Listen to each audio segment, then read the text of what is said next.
is Lisa with Holland Designs Crochet. I've just finished the latest design for the 2024 Afghan Club. This is the Gingham Gansey Afghan, and it's got some beautiful textures. It's got some ribbing and some eyelets, and also the edging. I again did my favorite knit look ribbed edging, and I made mine 50 inches by 70 inches. It's again a made to measure design that you can customize the size.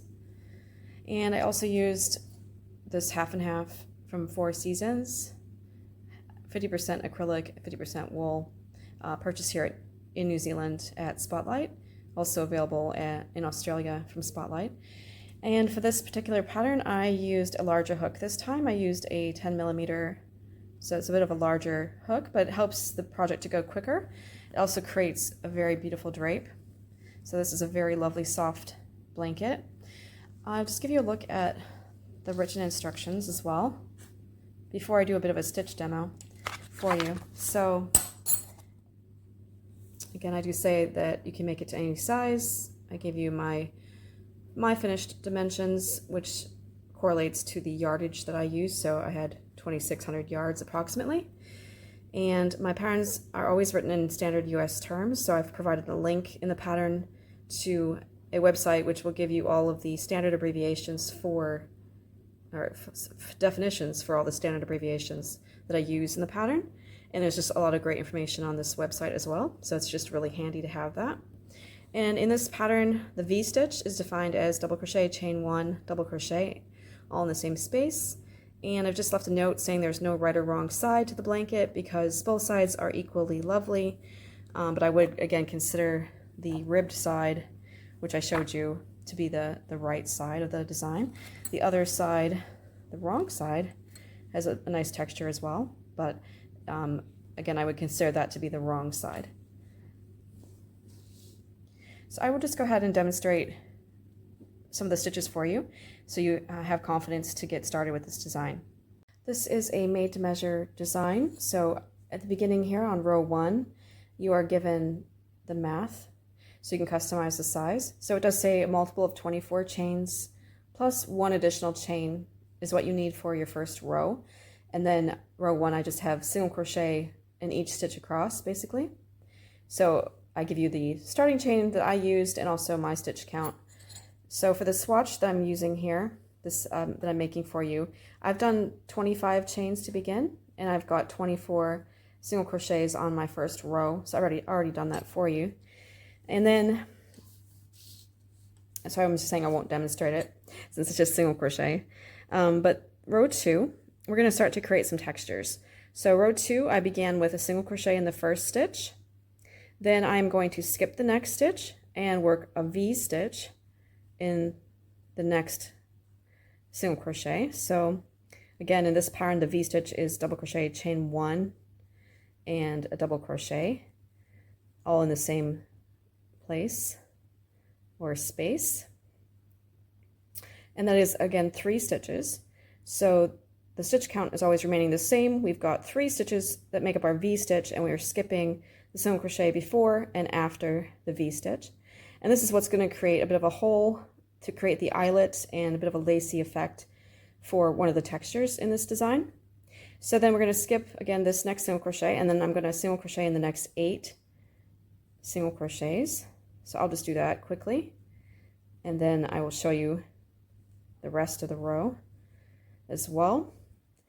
And so each textured block in this pattern is 12 stitches long. So the textured patterns will repeat as you go across if you're working a longer row, and each section will be 12 stitches. So let me just double check what I've done here. 1, 2, 3, 4, 5, 6. So I need 2 more. So I have 8 single crochets after my V stitch. And then I should have 12 single crochets at the end yet for my next textured block. And so the second half of this row 2 is just simply going to be half double crochets worked across the next 12 single crochets. So I'll just work the rest of this row, just half double crochet in each stitch across, and I'll come back and show you what we do on row 3. Okay, I've completed row 2. So row 3, we are going to again be working sets of 12 stitches, so 2 sets of 12 or 24 stitches on this row. So again, the stitch count is always going to stay the same, but we're going to create some new textures now. So we're going to be working across the 12 half double crochets. We're going to skip the first one, then we're going to work 2 front post single crochets around the post of the next half double crochet. So I've just done one, and I'm going to do a second one around the exact same stitch, and then I'm going to skip the next stitch and again work 2 front post single crochets around the post of the next half double crochet. So that's how my stitch count is remaining the same. As I'm working across the half double crochets, I'm skipping one and then I'm working 2 around the next. So it's a decrease followed by an increase. And I do this a total of 6 times across the 12 half double crochets.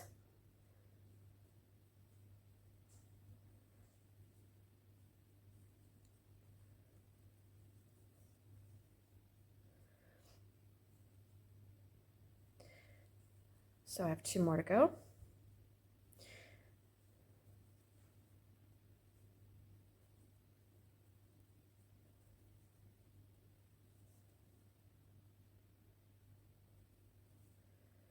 This is the stitch that creates the ribbing on the opposite side of your work.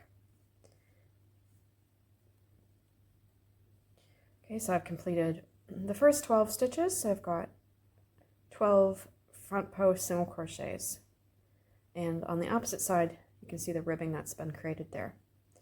Now across the rest of the row, we're just going to be working single crochets in each of the single crochets, and then we're going to work 3 single crochets in the chain 1 space, and we're not going to work either of the double crochets.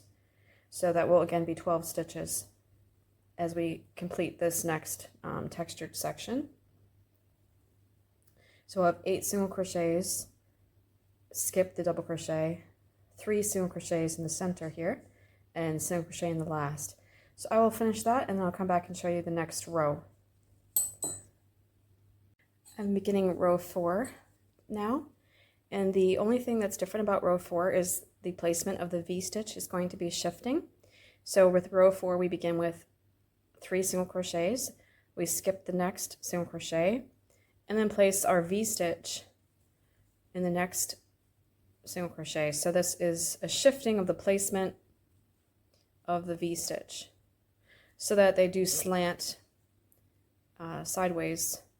You can refer to the image of the blanket. You can see that the texture is slanting.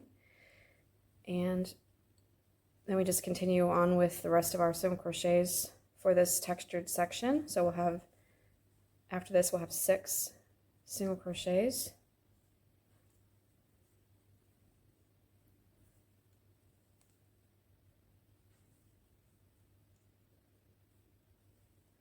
And then the last part of it again will be just half double crochet. So we'll work 12 half double crochets across the next 12 single crochets.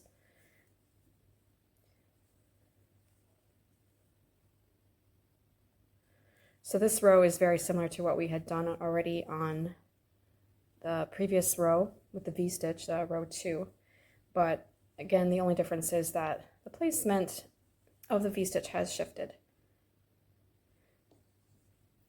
This is a close-up look now at the finished Gingham Gansey Afghan. And in the stitch demonstrations, I've shown you the V-stitches that are slanting this way, and also I've shown you the rows and the stitches used to create this ribbing. As you continue with the pattern, the textured blocks will switch. So you'll have the ribbing on this side and the V-stitches on this side. And you can see the difference being here that the V-stitches, or these eyelets, are slanting the opposite direction. So that's what creates this beautiful pattern. And the stitches that I demonstrated for you are the only ones that you need for the main blanket. The ribbing here at the edge is done with half double slip stitch and back loops only. It's my favorite knit look ribbed edging. It's worked around all 4 sides, worked in short rows, back and forth. So I love how this one turned out. I will put the links to the full pattern, the Gingham Gansey Afghan pattern, and also the 2024 Afghan Club in the description box. So if you'd like to get either the pattern or the full ebook, you can find those in my Ravelry shop.